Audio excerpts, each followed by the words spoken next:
Well, hello you bearded bastards, and welcome back once again to Eisden Kerr, the Watchful Eyes. And as you can see, the group of 4 adventurers has made it back safely to New Chamber Point. Right now it's the 14th of Felsite 1218, late spring, which means it's been about 2.5 months since we've been here. That being said, there have been no problems here on the home front. Everything's fairly steady, well organized, calm, peaceful, and it really is good to be back for now. There are still some minor problems, like Rimtar over here still has a bit of a kidney infection from a previous wound. He's handling it well, but I think his fighting days are over, unfortunately. He's probably just going to end up staying at home from now on, especially after those bloody coughing fits. Wouldn't want to risk it. Then we have Laura Uthmikzeneg, the Gorlak, who is still in a bit of a shaky mental state, not doing too well. We'll have her stay back in the future as well. Pila the elf, still doing fine, constantly griping about how many trees we've had to cut down to make our little fort here, but other than that, no complaints. He'll still be helping to hold down the fort, with the assistance of Saxel, the Gorlak, the comedian Gorlak, a very even-headed soul. He's kind of like the custodian of New Chamber Point here. He has gone out on missions previously, but his skills are needed here at home now. And truthfully, after hearing about Kogan's fate, I'm not sure he's that eager to go out anymore anyways. That was a pretty close call, but Kogan is good now. Anyways, yes, late spring morning, starting to warm up a little bit, and we're just here trying to figure out what our next step should be. Once again, we'll have a quick look at our map. Now then, as you can see, after our trek that is now known as the Dingo Run, we have mapped out a pretty good portion of Oradashi for ourselves. All this northwestern Elfland, the desolate areas to the west of the Towers of Sweetness, all mapped out. But down in the south, that's where the Abbey of Proliferation lurks, the empire controlled by the Beardless Baron. And we have to remember that our final goal is to take him down. And so, having proven our skills a bit on the Dingo Run, I'm thinking maybe we should get a little bit more audacious. Now, it's been quite some time since we've been down to that area again, but I am thinking we could head down here through the interior of Oradashi down to the south and just do a bit of scouting. It's not like they know who we are, so we're free to come and go as we please for the most part. Hell, who knows? Maybe if we can find out where Baron Moldath is, we could take him down ourselves. It'd be a risky plan, but, well, it's a plan nonetheless. We don't have to rush into anything. We'll start out with a simple scouting mission down here to the south. Maybe get around Scorch Fountain and head into this land over here to the west. Human lands. Might find some interesting settlements. Again, we won't know till we get down there, I suppose. But for now, I don't think it would hurt us to take a long rest. We could certainly use it.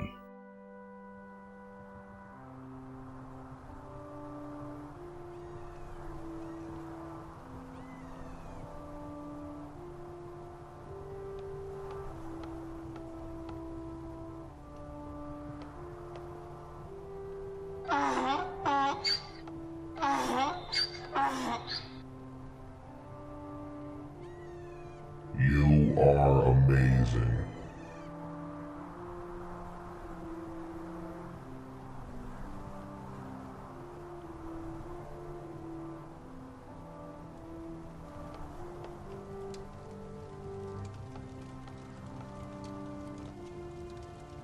Greetings, Amiwa.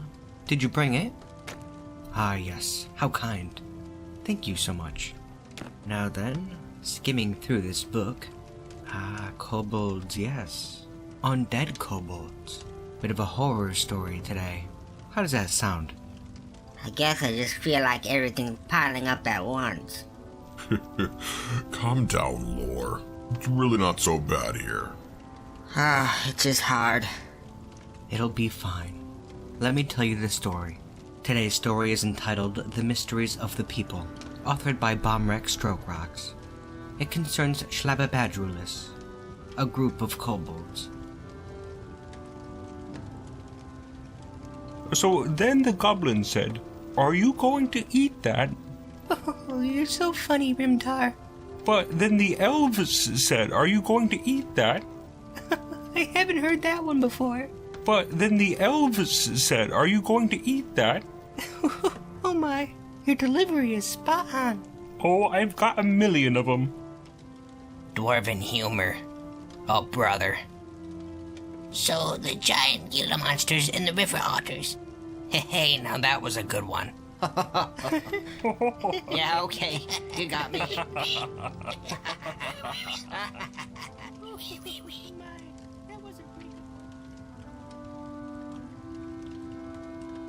The Watchful Eyes spent quite some time at New Chamber Point, recovering from their grueling trek, regaling their friends about the journey, and preparing for the coming quest. But on the 6th of Hematite, they set out once again. A cool morning, Oradashi had just entered early summer, and it would soon get much hotter.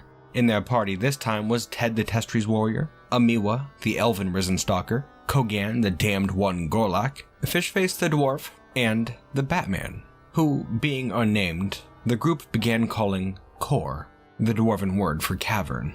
After some convincing, they were able to get him to part with his flimsy wooden shield and blowgun, and gave him instead a flail and shield. He was unskilled in their usage, but ultimately they would be much more effective than his previous weapons. Still, it would be a bit risky. Of the 5 Batmen who joined the Watchful Eyes, he was the last to remain, and it was doubtful he would stay around much longer.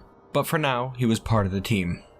On the 7th of Hematite, the Watchful Eyes entered a cave in the early morning, and inside encountered an Ettin, who they had no trouble killing whatsoever, though during the encounter Ted's foot was badly mashed.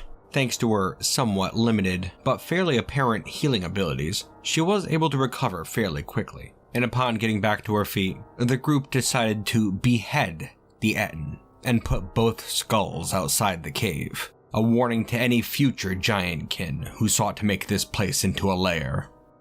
On the 8th of Hematite, they traveled most of the day. Kor the Batman got lost a few times, and the Watchful Eyes thought for sure that he had departed.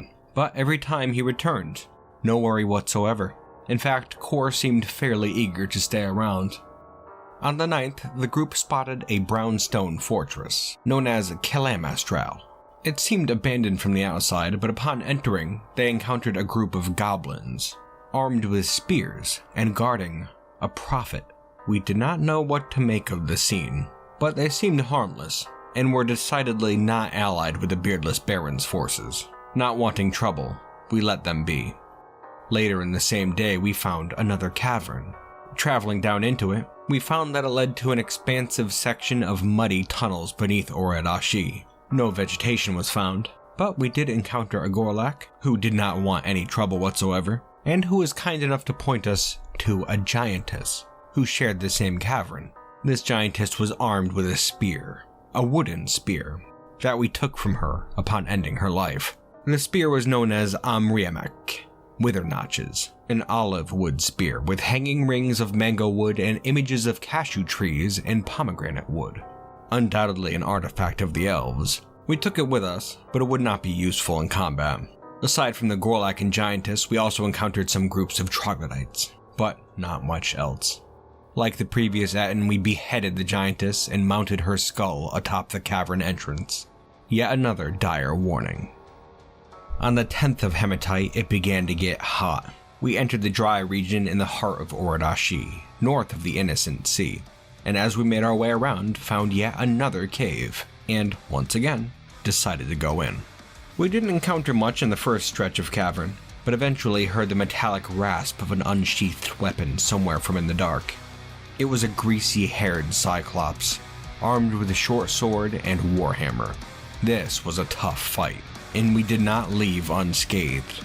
Ted's foot was once again injured, the bone broken, but like the previous giantkin, we took down the cyclops, thanks to Kogan and Amiwa smashing its skull, the fragments of which we took and placed above the cavern entrance, just like the previous ones. As for the cyclops armaments, there was a silver short sword, known as Ep.5, the Crescent of Burns. It was decorated with bands of turquoise cabochons and hanging rings of ilmenite. Upon it was an image of white yam plants in Morion, a delicate blade with a razor-sharp edge. It would be useful, and as a sign of gratitude, we decided to gift it to Kor, the Batman. Though the Bat did not seem to be able to grasp the value of the artifact, and refused time and again to take the blade. Eventually we gave up and allowed him to keep his flail, to which he seemed unusually attached. As for the iron warhammer, its name was Stagshillalat, Finbucks. It was decorated with bands of goat hoof and spikes of rat bone, a brutal-looking weapon. We gave it to Kogan, who had experience using hammers. Though for how formidable these weapons seemed, they seemed to fill even the unliving Amiwa with a bit of unease. The smell of death hung heavy over the two weapons. They had undoubtedly been bathed numerous times in the blood of elves. This cyclops had spent a long time terrorizing this region, and with its passing, hopefully some peace could return.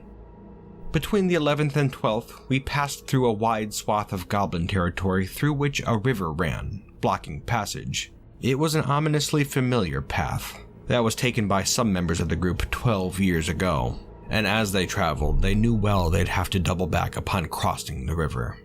There was a score to settle. 13th of Hematite, 1218. It's hot. Summer's in full swing today. The sky is clear above, the sun is high in the east, and by night's fall, we'll have achieved revenge 12 years in the making. Now, this cave here we had not been to since before the creation of Old Chamber Point. Ted, Dodak, Kogan, Rimtar, and a few other dwarves who are no longer with us came this way and went into this cave, just for curiosity's sake. But things did not go over too well at all, unfortunately. Inside this particular cave was an Ettin, a nasty customer too. They were equipped and very skilled in the use of a couple of particular weapons. I had recalled them being spears, but on second thought I think that was wrong. It was kinda chaotic. We're gonna head in, and this time I think we're ready.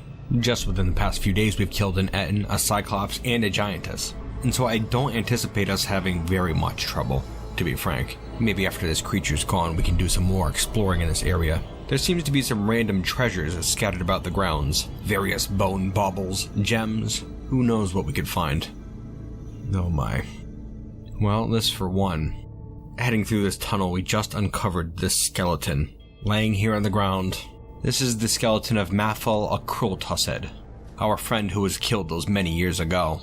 This is not a proper place for your bones to lay, my friend. After we get your vengeance, we'll find you a much better place than this. Come, Watchful Eyes, let's continue. Kosiaspku Zoliasma hungers, and only the blood of an Ettin can sate its thirst.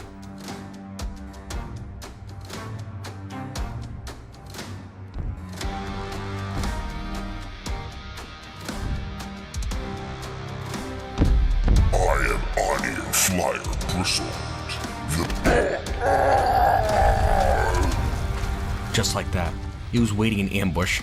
The Ettin just came rushing up this slope here and attacked us. Although it looks like Dodak surprised the thing and smashed it in the leg with her flail. A surprisingly brutal hit. The force twisted its left hip. Let's do this.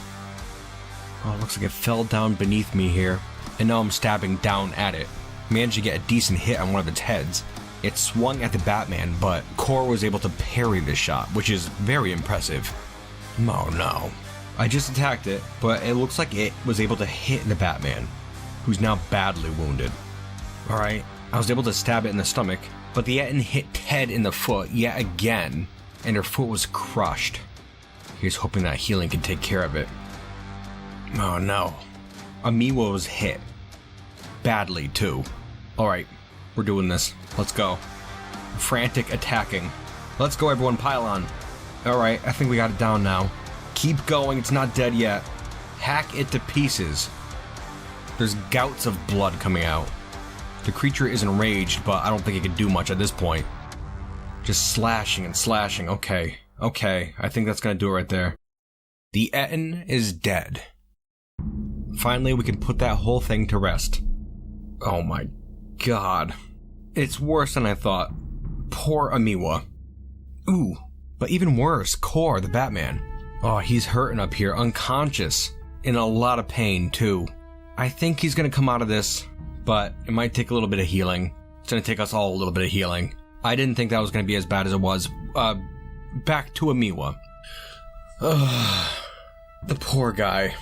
His head is bruised, but that's the least of his troubles, because now his left upper arm is gone. His entire left arm has been removed, cut away by that Ettin's attacks. The rat bastard. Well, at least he still has the one hand. He's missing a finger, too, off his right hand. Although, that happened before this, I'm not sure what took his finger. But yeah, he's still got the one hand, he can still wield the weapon, so he can still fight. That's good. Man, it's gonna take a bit of rest to get the Watchful Eyes back on their feet, that's for sure. As for this bastard Ettin, I'm gonna butcher it up just like those other giant kin and mount its skulls above the cavern entrance. Hopefully that'll scare away any others in the future. But we also have some weapons here. I'm gonna pick those up real quick. And let's see what we have. First up, we have an iron battle axe. Nakatobo, Secret Canyon. An iron battle axe, all craftsmanship is of the highest quality, of course. On the item is an image of a durian tree in white opal. A beautiful weapon. And one with some kills to its name. We'll do something with it. And as for the other one, a Talobal Atmakesh. Cloud Clout, the venoms of emptying. A bismuth bronze flail. Still has a spattering of blood on it too. Dog blood. That was another member of our party that was taken down 12 years ago. A dog, Iteb. Filthy Ettin could have cleaned the thing off at least. Having a closer look at this, it's a bismuth bronze flail encircled with bands of silicious ooze. That's odd. That's very odd. Not too sure what kind of artifact this is, but to be encircled with bands of a silicious ooze like that. This one here. This is the weapon that took down Mafal 12 years ago. And you know what? Since Amiwa no longer has one of his arms, he's not going to be able to hold his shield anymore. Might as well make his remaining flail a good one, right? Here you go, buddy. Take it. Now, Watchful Eyes, let's get the hell out of here. Job well done, I say. Proper revenge gained, the Watchful Eyes continued on with their journey. However, not before placing the Ettin skulls above the cavern entrance yet again. Such an unfortunate event would never happen again to another hapless adventurer passing through this particular stretch of savannah. The next day, on the 14th of Hematite, the Watchful Eyes happened upon an abandoned monastery in a stretch of a dusty dune. Nobody was around, and it looked to have been left vacant many years prior. We did a decent search of the grounds but found not a soul. What we did find, however, was a shrine with a statue. A statue of a dwarf constructing this very monastery for the Radiant Coven, according to the engravings. Strangely, the Radiant Coven was a Nakgal worshipping sect. Fishface was familiar with them, as Nakgal was her deity, though this was an odd location for such a monastery, but that didn't matter too much. Strange statue aside, Dodak decided to roll a small die, an 8-sided schist long die, found on a nearby altar, in hopes of divining some guidance from her god. Rolling it, she got an image of a 3-pointed star, and the phrase, "Be compassionate," something she was already quite apt to do, in most circumstances. Seeing no harm in the act, and hailing from the same region, Kogan also rolled the die, and received a broad cross, a sign of good fortune. The coming days could only bring good for the Gorlak. Curious, Amiwa went next, and got a 5-pointed star, and the phrase, "Ask a question," and after some time decided to ask about an old friend, Sabervine, the giant rattlesnake abandoned some months ago, though a response from the gods was not forthcoming. Ted believed in no gods, but saw no harm in giving the die a roll. Doing so, she received a circle, and good fortune, just like Kogan. She took it with a grain of salt, and offered the die to the bat, Kor, who had no interest in rolling the strange die. Overall, it was an interesting encounter, a good way to break up the boring days on the road. It was only after rolling the die that we noticed other statues. Statues of Gertal, god of pregnancy. It seemed there had been an error, and in fact there were 2 different sects, both known as the Radiant Coven. This was not Nakgal's monastery, but again, no matter. The Watchful Eyes had received the blessing of the gods and continued on their way. By the 15th of Hematite, we made our way to what was once a good-sized human town. That, like the monastery, was now seemingly abandoned. Entering, we encountered a trio of armed soldiers, mercenaries perhaps. We introduced ourselves, asked about the surrounding area, got no useful information in return, and then parted ways. Afterwards, we spent the morning exploring the ruins, finding nothing except a number of knights soldiers, necromancer experiments much like Ted. The creatures seemed to infest the decaying buildings. We had encountered them in the past, but never realized the things could spit globs of slime, though it didn't help them much. The night soldiers were of no challenge. Later in the day, we approached the beautiful, but again abandoned, citadel, made of purple rutile and built by human architects. It must have been an impressive sight in its prime, but now stood decrepit, rotting, sad. We heard noises inside, and upon investigating, found the mercenary trio once again. They were inside finding some respite from the increasing heat. They did not mind us being there, But as we passed through, something terrible occurred to Ted. Giving her name to these mercenaries was an awful mistake. If it got out, she could possibly be tracked, and then the Baron's forces could possibly find their way to New Chamber Point. It wasn't a risk she was prepared to take, that none of them were willing to take. Their mission was far too important, and so, doing what they must, returned some time later and ambushed the three, silencing them for good. It was a dark deed, but one that had to be done. Such a mistake would never happen again. Afterwards, we searched the town a bit more before making camp for the night some distance away. Over the next few days while traveling, Ted and the Watchful Eyes took stock of the treasures found within the ruins of that town. There were a number of useful items, for Ted mostly. Armor, which would be very useful indeed. Her old armor had seen much use at this point, but there were no other options in the lands of dwarf and elf. Humans, however, were more her size. In their rummaging, Ted had acquired a new iron cap, iron gauntlets, sturdy iron high boots, and a nice new pair of bronze greaves. And to cover it all up, she also found a new cape and robe, both dyed with brilliant red root dye. Now the test tree would be almost unrecognizable. However, there was still one last detail. Her name. She could no longer be called Ted Ontworld. It was unsafe. None of them could go by their names anymore, and so from this point forward, she and all the Watchful Eyes would travel with new identities. Fishface became Tatlosh, the fish, a mercenary. Amiwa became Sinatifawetha, or Sabervine, a mercenary. Kogan became Obatbafoot, Cracktusk, a cook. Kor the Bat became nothing at all, having only just gained his name. And Ted would be known as Dingo Ermerker, Dingo Greeneye, mercenary. The story would now be that they were a group of warriors for hire, hailing from the Abbey of Proliferation. If anybody asked, they were scouring the area in search of work, but they'd have to work quickly, while the luck of the gods still smiled upon them.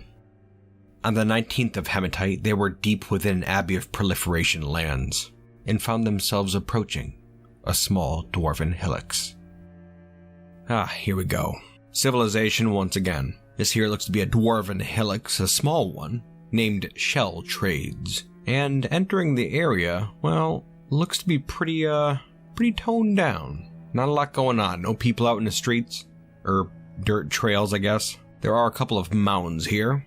Most likely a tavern mound and a civic mound, the centers of society for this little outpost. First, just having a look around outside and not seeing a whole heck of a lot. Fair enough. Yeah, just gonna keep looking around this place a bit before we head in, although I do have a feeling we're not gonna find much. Okay, it's a little bit later. We've scoured the area pretty well, and have seen no signs of life, other than those noises we heard inside those mounds. Gonna head inside this little mound here, and yep, nothing. Also a bunch of little hatches on the ground, more residences, that also appear to be empty, not surprised. Yeah, the place seems fairly abandoned overall, certainly not very active. So now I suppose we can head into those hillocks. Might as well. We'll go into the bigger one first. Okay. Seems we have a rowdy assortment of dwarves in here. Most of them seem to be military dwarves too, and they look to be a little unstable. Not too sure what they're doing here. Maybe having a drink. They certainly seem to be retching an awful lot, just having a good time in here. We'll just kind of come in, find our own little spot on the side, and mind our own business. We're just some travelers on the road, that's all. Oh, someone just walked up to us. A dwarf wearing a considerable suit of armor. A local guard, perhaps. They have a few pieces of masterwork steel armor. Very masterfully made stuff. I wonder if these soldiers are from Scorch Fountain. We'll have to be careful. Oh, and this bow is amazing. A steel bow, encircled with bands of oval conglomerate cabochons and menacing with spikes of graphite. Interesting. Hi, my name is Dingo Greeneye. What do you want? Hello, Test Tree. My name is Tun. But people call me Beetlebane, the legendary canyons of distance. Judging by your armor, you're a mighty warrior. I am, yes. Also, I hold the position of first brain of the knowing doctrines. Well, me and my people here are looking for work. You have any trouble in the area? Yes. Always. Besides the ongoing war, we've also got the recent beast sightings. Also, there's the missing treasure. Armies on the march, eh? Marching where? We've got forces marching on Chamber Point. Those undead maniacs are tenacious, that's for sure. They'll be wiped out soon, though, surely. Very tenacious from what I've heard. Good riddance to 'em. Well, how about that beast you mentioned? That'd be Via Grovebird, the Rock. There have been sightings up over the defended wall. Though if you're looking to track it, I couldn't help you. I don't know the area well enough. Well, that might be something we could handle. We'll have to look into it. Keep those eyes on the skies, men. Now, how about that treasure you mentioned? That'd be a personal matter. It's an heirloom of my family. Dance urged the Steel Helm. I do not know where it lies presently, but I would like very much for it to be returned. Right, well, we'll see what we can do. No promises. One last thing, though. Can you tell me about other settlements in the area? How about this Helix? Does it do any trading? Ha! Trade? There's nothing organized around here, my friend. Fair enough. Well, thank you, Beetlebane. We'll keep an eye out for your bird and your helmet, but for now we take our leave. Good travels to you, and be careful out there. And to you as well.